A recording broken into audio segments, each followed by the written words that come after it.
A New York Giants football player just got put on blast. Let's talk about it. My name is Paul. This is Big Apple Sports. If this is your first time tuning in, thank you very much. Please just take a quick second, like and subscribe. Does me a huge solid, and you can become a part of this awesome Giants community here.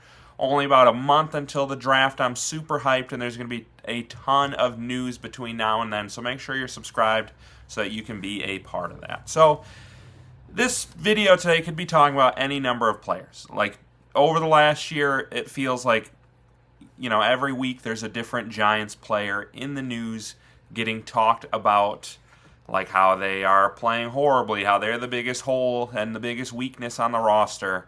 The one I'm going to talk about today was attacked in a Bleacher Report article, and I would say deservedly so.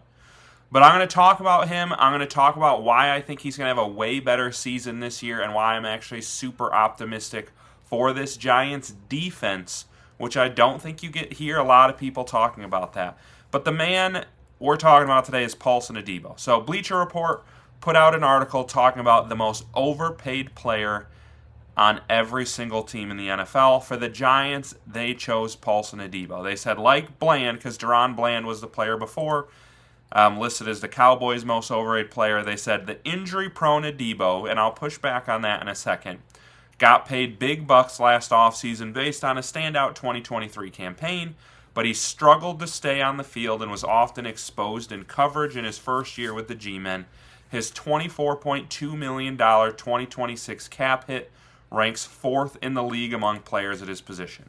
So I'm not going to argue too much with them right here.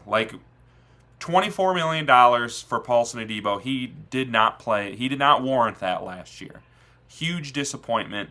He deserves to be in this article. So this isn't I'm not here to defend Paulson Adebo and say he's worth every penny. He hasn't been. That's just the way things are right now. But I think he is in a much better position to succeed this year, and I'm going to kind of break that down. And I'm going to break down why, even if he doesn't have his best year this year, it's not the end of the world, financially. So we're going to look at the financial aspect of things, too. But first, they said he's often injured.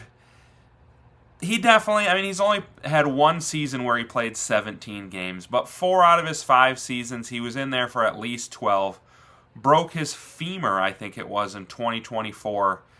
Just one freak injury and then a little banged up here and there, like most NFL players are. I think it's harsh to call him injury prone. But the big reason why I think he's set up for a much better season, and this is kind of how I feel about most players on this Giants defense, is last year the defensive staff was horrible. Shane Bowen had a terrible scheme that did not fit the players. Paulson Adebo, Deonte Banks, Drew Phillips, Javon Holland, all these guys are much better playing press coverage up near the line of scrimmage. And when you have a really good pass rush like the Giants do, the best thing you can do is do press coverage to try to force the quarterback to hold the ball for another second or two and give your defensive ends chance to make a play. And the Giants did not do that. I think it was very widely known from Giants fans. I pulled up a tweet here from Bobby Skinner. I don't even know what game this was during.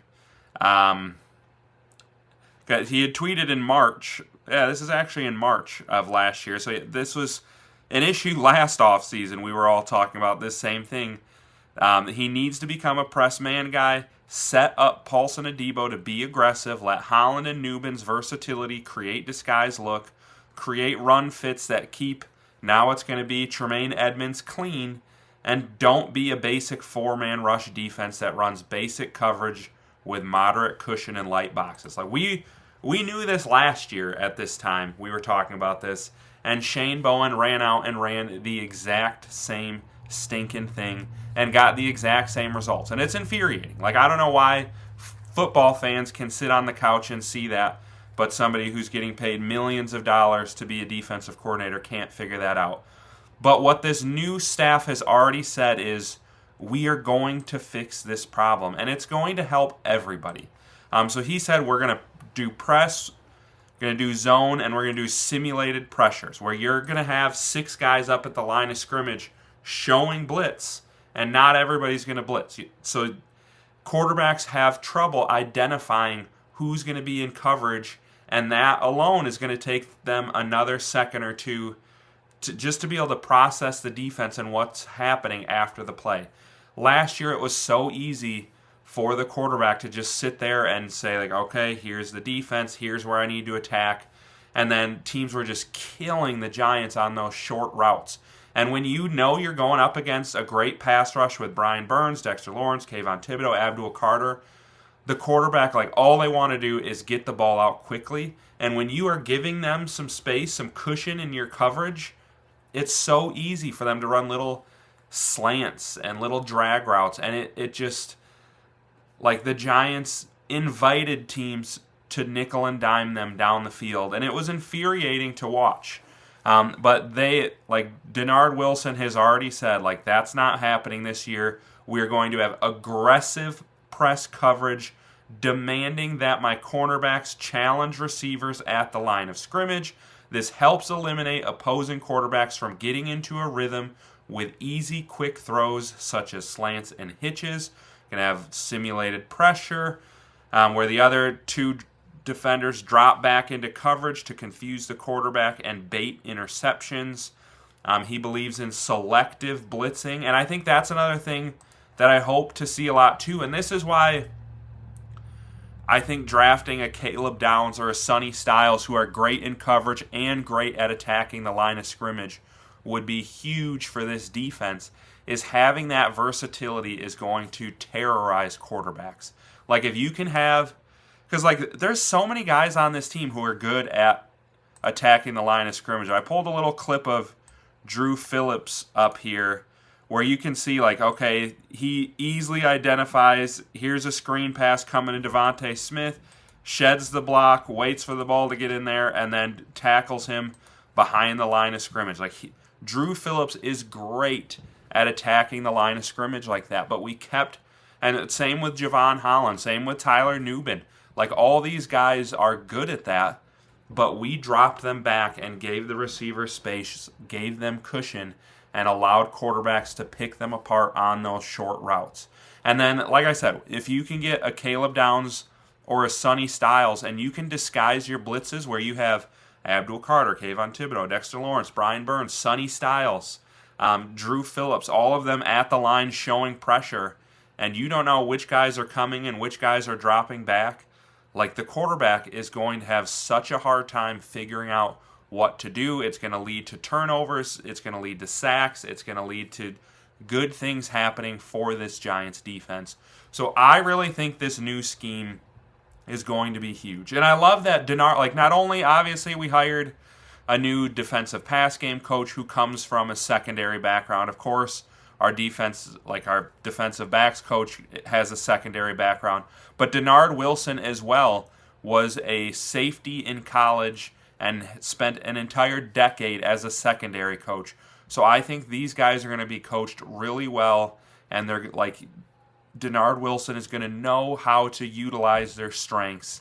And when they get better, when they do this press coverage, like, it will give the pass rush that extra second or two to really get home. Because Abdul Carter, in terms of, like, pass rush win rate, was up there tops in the league by, like, Myles Garrett and those kinds of guys. He just wasn't quite getting home until the end of the season. But if you force the quarterback to hold the ball for an extra second, because he's got to identify, like, the coverages after the snap, and he's got to, you know, he doesn't even know who's coming after him, that's when you're going to start to see Abdul Carter get home more often.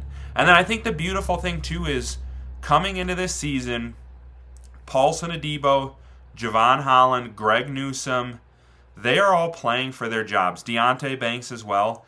Every single one of these guys can basically be cut without any financial penalty for the Giants next season. So, like, right now, coming into this year, I think a lot of people were like, why did the Giants bring back Paulson Adebo if he was their most overplayed player? Well, he's a $24 million cap hit, yes, but it would have been $29 million in dead money to cut him. Same with Javon Holland, $18.5 million cap hit, but 23 mil in dead money if you cut him. Same thing, Deonte Banks would have only saved 4.3, but you would have gotten 4.3 in dead money. Whereas you look at next season, Paulson Adebo's cap hit goes down to 20, but if you cut him, it's only $6 million in dead money. So you can save $14 million against the cap next year cutting him. Same with Javon Holland. You would get 5 in dead money. You'd get almost $14 million in cap savings. Deonte Banks, I think, will be a free agent regardless next year. So these guys are playing for their jobs. They're coming into this season knowing, because like if they're just average, they're going to get cut. Like they're coming into this season knowing I need to play like a $20 million player, or I'm going to make a lot less money next year. Their jobs are on the line. Their monies are on the line. Like, you know they're going to come into this season motivated, playing hard. You know they're going to have a coaching staff who has promised to hold players accountable and push them to high standards. And then you know that this defense is going to be set up better for these players to play the style of play that like they're suited for. Like even Deonte Banks, like I know a lot of us are really sick of him, but his rookie year, you saw some flashes when they allowed him to play in press coverage. And then obviously last year was just a nightmare. But I really think we're going to see a significantly better season from our secondary just because they're being utilized better. But then you have that extra incentive on top of knowing like every single one of these guys is gone if they don't play perfect football. And next year, like the Giants are projected to have $64 million in cap space.